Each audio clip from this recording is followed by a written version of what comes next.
I think it's finding out what your hurdle is the biggest thing. And I don't mean your mental hurdle. That's the first thing to overcome is the mental hurdle of getting in. And it's funny because a lot of real estate agents don't invest in real estate, yet you sell the dream and you sell that idea. So it's kind of, I find it a little bit comedic is, if you just buy one rental property that's worth 400,000 every 25 years, real estate doubles, let's say, hypothetically speaking, you have an $800,000 asset that somebody's paying off for you. Right. So like just Yep. that alone should be enough for you to want to move forward and do something like that. But I think the challenge is when you look back at it is like finding JV partners. Like there's almost always a way. Like it's just got to make sense. Like I guess careful who you get in bed with is a big one if you're doing a JV, right? Like I've Yep. been burnt a few times in my career. I'm getting burnt literally as we speak. So, Yep. that's a challenge, but I think it's just finding a way, talking to people. What's a great place to do it is honestly, as lame as it sounds, is Facebook.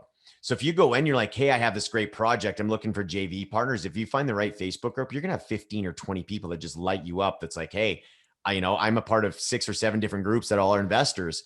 There's deals that go through there all the time. So even if you find the deal, but you don't have financing, and I think it's insane, truly, but it happens is there's people that'll find like an 11-plex unit or a 10 or a duplex.